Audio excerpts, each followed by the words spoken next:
This channel does not promote any violent, harmful, or illegal activities. All content provided by this channel is meant for an educational purpose only.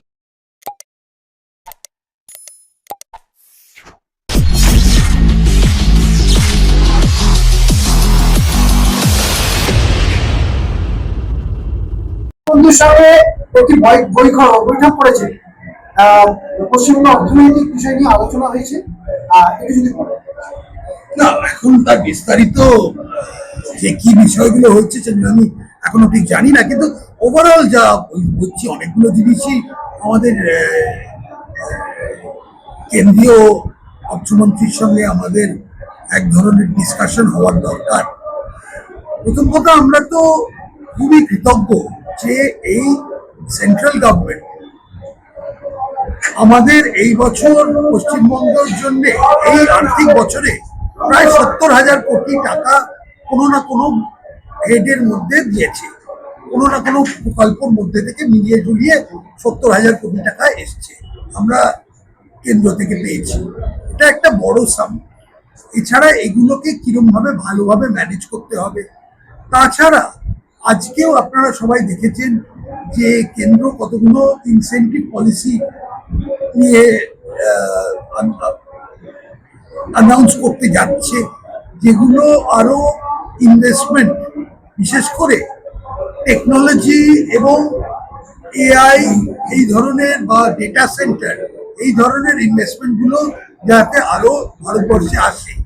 তো এই যে ইনভেস্টমেন্টগুলো আসবে সেগুলো কিছু অংশ at least যে পশ্চিমবঙ্গে আসা উচিত আর আসা দরকার, সেই নিয়ে আমাদের কি কি করণীয় এবং যাতে কেন্দ্র বা কি কি করণীয় সেগুলো নিয়ে আমাদের মুখ্যমন্ত্রী আজকে নির্মলা সীতারামনের সঙ্গে বৈঠক করেছে। এনসিপিআই যারা সাংসদ তারা বলছে রাজ্যের উন্নয়নের জন্য কাজ করবেন, সকলে মিলে নারায়ণ উন্নয়নের জন্য এতদিন করছিলেন না, এখন যদি করছেন তাহলে খুবই ভালো, সেটা স্বাগত।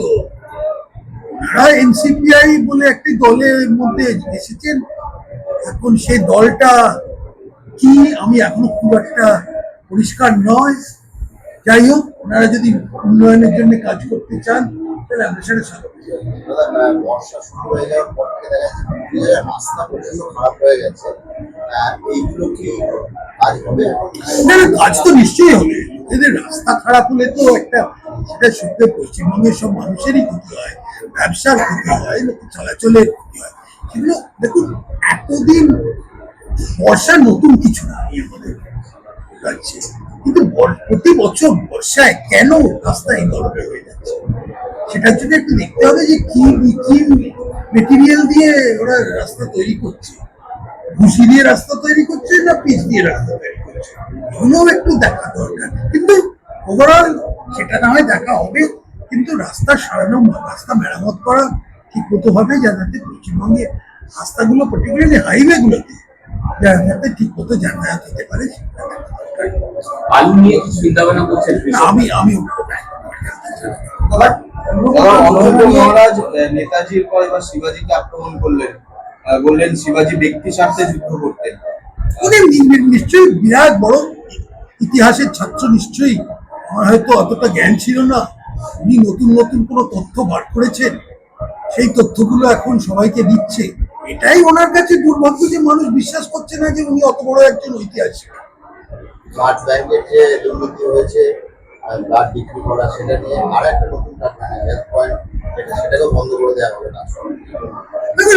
অনেক ধরনের দুর্নীতি আজকে পশ্চিমবঙ্গে আছে, মোটামুটি সব জায়গায় একটা করে দুর্নীতি বা কোন ধরনের সিন্ডিকেটের কিছু ব্যাপার এগুলো দেখা যাচ্ছে।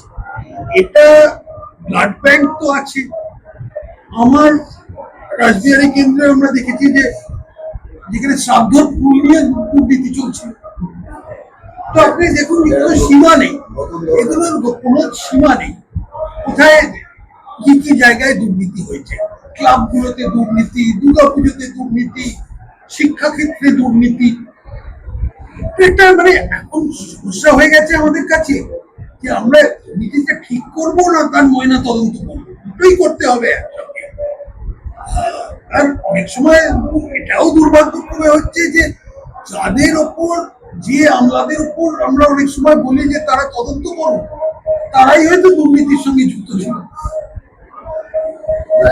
আপনার আত্মসহায়ক অভিষেক বন্দ্যোপাধ্যায়, সুমিত রায়, তার বিরুদ্ধে যে তদন্ত, সেখানে সিআইডি আজকে তার বাড়িতে গিয়েছিল, আবার তদন্ত, কিন্তু তাকে পাওয়া যাচ্ছে না। জানি না কোথায় আছেন, ওনারা তো অনেক জায়গায় থাকে। এর আগে আরেকজন কোথায় একটা ওয়েস্ট ইন্ডিজ না কোন জায়গায় একটা আইল্যান্ডে বানাতো নাকি, আমি তার নামটাও ঠিক করে বলতে পারছি না, ভালুকা, সেখানে চলে গিয়েছিলেন। এখানেও জানি গেছেন, দেখুন কেমেন আইল্যান্ড ফাইল্যান্ড, ভার্জিন আইল্যান্ড, অনেক রকম আইল্যান্ড আছে যেগুলো যাওয়া যায়। ওটা থেকে গেছেন, এখন ভ্রমণ করতে গেছেন হয়তো। অন্নপূর্ণা যোজনা নিয়ে মানুষের মধ্যে একটা বিভ্রান্ত জড়াচ্ছে, এখনো পর্যন্ত ঢোকেনি। অনেকের কাছে আমি এটা মানছি যে অনেকের কাছে ঢোকেনি। দেখুন একটু, অন্নপূর্ণা যোজনা আর এর আগে আগে লক্ষ্মীর ভান্ডারের মধ্যে একটা পার্থক্য আছে। লক্ষ্মীর ভান্ডারে যে অ্যাপ্লাই করতো সেই পাওয়ার কথা ছিল, মানে আপনি যদি কোটিপতি হন তাহলেও অ্যাপ্লাই করলে আপনি পেয়ে যাবেন। কিন্তু অন্নপূর্ণা ভান্ডার সেটা নয়, কতগুলো ক্রাইটেরিয়ান আছে। আমরা এই ক্রাইটেরিয়ান গুলো আরেকটু সহজ করে দিয়েছি। আমি দুদিন আগে একটা সাইন করেছি, ক্যাবিনেটেও মনে হয় 2 দিনের মধ্যে পেশ করা হবে। তো আশা করছি যে যে ধরনের সমস্যাগুলো আসছিল সেগুলো অনেকটা মেটাতে পারবো আমরা। কিন্তু হ্যাঁ, আমি সেটাই বলছি যে এক ধরনের সমস্যা মানুষের মধ্যে হয়েছে।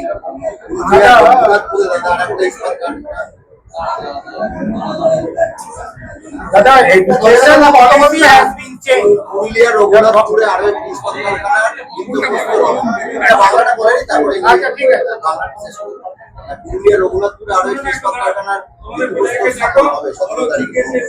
কি বলবেন, ডবল ইঞ্জিন খুব ভালো, এটা ডবল ইঞ্জিন নয়, এটা শুধু দেখুন ইস্পাত যে কারখানাগুলো হচ্ছে এগুলোর আমাদের পশ্চিমবঙ্গে ভোকেশনাল কতগুলো অ্যাডভান্টেজ আছে। আয়রন ওরটা পাওয়া যায় আমাদের কাছে, উড়িষ্যাতেও পাওয়া যায়, এখানেও তাই জন্য অনেকে আমরা যদি পাওয়ারটা দিতে পারি আর একটা পাওয়ারটা দিতে পারি আর একটা সুস্থ পরিবেশ করতে পারি। সব থেকে বড় শিল্পপতিরা কি চাইছে, তারা চাইছে একদিক থেকে একটা সুস্থ পরিবেশ, আইন শৃঙ্খলাটা যেন ঠিক মতো থাকে, তোলাবাজি যেন না হয়, এইগুলো এই ধরনের একটা পরিবেশের মধ্যে ওরা কাজ করতে চায়। তারপরে আমাদের কি দায়িত্ব? আমাদের দায়িত্ব এগুলো সব দেওয়া। আমাদেরও কিছুটা দায়িত্ব যে শিক্ষা ব্যবস্থাটা ঠিক করা, কারণ তারা চাইছে স্কিলড ওয়ার্কফোর্স। অনেক সময় কি হচ্ছে, আমাদের স্কিলটা, যারা স্কিল ওয়ার্কফোর্সে ছিল তারা বাঙালি কিন্তু আজকে বাংলার বাইরে, তাদেরও আবার ফেরত আনাটাও এটা আমাদের একটা কর্তব্য, এমন একটা পরিবেশ তৈরি করে এগুলো। তো এখন ওনারা ইনভেস্ট করছে, আমরা খুব মানে স্বাগত জানাচ্ছি। আশা করি সামনের দিনে আরো লোকে করবে। এখন তো আস্তে আস্তে রোজই মাসে একটা দুটো বড় ইনভেস্টমেন্টের কথা দেখছেন। এখনো সব থেকে বড়গুলো এখনো আসতে আরম্ভ করেনি, কেন তারা এখনো পুরো জিনিসটা এক্সামিন করছে, তাই আমাদের সার্ভে টার্ভে গুলো যা করা হচ্ছে। আশা করি মানে যে ধরনের শিল্পর যে মরুভূমি এখানে তৈরি হয়েছিল, সেই পরিস্থিতি থেকে আমরা এই হুগলি, এই বেল্টটা এককালে অনেক ছোট লাইট ইঞ্জিনিয়ারিং এর মধ্যে অনেক ছিল, সেগুলো যেন আবার তাদের একটা গুরুত্বটা সিং ডানলপ কি হবে? আশা করি হবে। মানে এখন অব্দি কোনো প্রকল্প ওরকম নেই, কিন্তু দেখুন এটা দুরকম জিনিস। ডানলপ বলতে যে আপনি যে বলছেন যে ওই আগে ঠিক ডানলপ চেয়েছিল, সেটা হয়তো আর হবে না, কিন্তু ওই যে এত বড় একটা চত্বরে ডানলপ ফ্যাক্টরিটা আছে, সেটা একটা রাষ্ট্রীয় সম্পদ। জমি হচ্ছে রাষ্ট্রীয় সম্পদ। আপনারা জানেন সিঙ্গুরের ব্যাপারটা, যে জমির ভিত্তিতেই পুরো জিনিসটা কুমলেট হয়ে গেছে।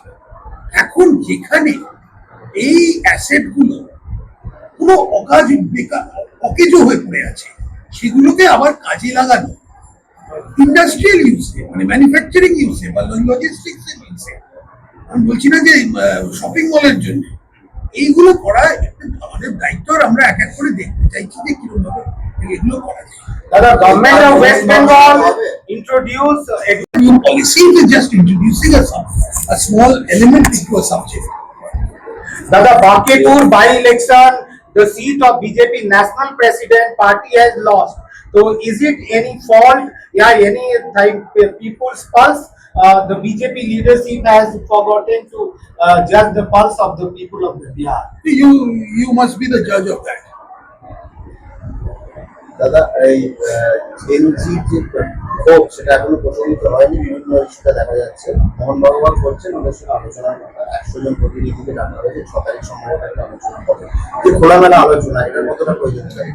নিশ্চয়ই সবসময় একটা আলোচনা তো দরকার, সব রকম শ্রেণী সব রকম প্রজন্মের সঙ্গে একদম, আর বিশেষ করে যুবকদের, আপনি জেনজি বলুন, মিলেনিয়াম বলুন, বা অন্য কিছু বলুন, সে সবাইকার সঙ্গেই একটা, তাদেরও অনেক আশা আছে, তাদের অনেক এক্সপেকটেশন আছে, তাদের শিক্ষা নিয়ে অনেক রকম কিছু বক্তব্যও থাকতে পারে। তো সেগুলো একটা সুষ্ঠু পরিবেশে শোনাটা আমাদের দায়িত্ব। আর অনেক সময় আন্দোলনের মধ্যে একটু স্লোগানটা বেশি জোরে হয়ে যায়, বক্তব্যটা একটু সীমিত থাকে। তো এইটা আমরা এখন চাইছি যে এইগুলো সামনের দিনে আসুক, সবাই মিলে একটু কাজকর্ম করবো। আমরা জানতে চাই তাদেরও কি, মানে তাদের কোনো একটা পার্সপেক্টিভ আছে যেগুলো হয়তো আমরা বয়স্ক লোক হয়েছি বলে ওটা আমরা ফ্যাক্টর করছি না, সেগুলো তো নিশ্চয়ই আমাদের দেখা। আগামী দিনে কি পশ্চিমবাংলায় বড় কোনো শিল্প আসতে চলেছে? আমি তো বললাম যে রোজই যেটা আমরা রোজই ভালো খবর শুনতে পাচ্ছি, আমাদের অনেক রকম এনকোয়ারি রোজই, মানে প্রতি সপ্তাহে আমাদের এই শিল্পমন্ত্রী বা আমার কাছে বা মুখ্যমন্ত্রীর কাছে কোনো না কোনো বড় শিল্পপতি ডেলিগেশন, তারা এখন জিনিসটা কি জানেন, এখন ঠিক মানে পরিস্থিতিটা কেমন একটু ওটা একটু এক্সামিন করছে। আমি বলছি না যে ওরা ইমিডিয়েটলি একটা হাজার কোটি টাকার ইনভেস্টমেন্ট ক্যাজুয়াল ভাবে দেওয়া যায় না, ওটা একটু চিন্তা করে, তাদেরও শেয়ার হোল্ডার আছে, তারাও জানতে চাইবে। তো জিনিসটা ওরা মানে পরীক্ষা করে দেখছে আমরা কি দিতে পারি, আমরা কি ধরনের পরিবেশ দিতে পারি। আমরা অনেকগুলো, আমাদের কাছে অনেকগুলো অ্যাডভান্টেজও আছে, অনেকগুলো সমস্যাও আছে। এগুলো আমি খোলাখুলি ভাবেই বলি, এগুলো কেন, এগুলো আমাদের আর কোনো ঋণের বোঝা, তাই জন্য আমরা অনেকগুলো ট্যাক্স মাফ করতে পারি না, কেন এটাকে মেটাতে হবে। কিন্তু আরেক দিক থেকে আমাদের এখানে একটা ঐতিহ্য আছে শিল্পের, আমরা একদম মানে নতুন না এ ব্যাপারে। তো একটা সেই ট্রেডিশনটা নিয়েও আমাদের কাজ করার একটা অনুপ্রেরণা আছে। তাছাড়া আমাদের ভালো শহর আছে, সেখানে এখনো মোটামুটি শিক্ষা ব্যবস্থা, দুর্ভাগ্যক্রমে সরকারি শিক্ষা ব্যবস্থাটা একটু এলোমেলো হয়ে গেছে, কিন্তু অন্যদিকে আরো আছে। সবকিছু মিলিয়ে আমরা অনেকগুলো অ্যাডভান্টেজেসও আছে, কিন্তু তারা এখন যাচাই করে দেখবে। আমাদের কাজ হচ্ছে তাদের বলা যে দেখুন, শিল্প আমরা চাই, যত ধরনের সংস্থা আমরা চাই, ব্যবসা আমরা চাই, আগে আগে যাই হয়ে থাক, পশ্চিমবঙ্গে এখন যে সরকার এসছে তারা হচ্ছে pro business, pro industry, pro enterprise, pro technology. আমরা সেই যেটা তাদের সামনে Sir, last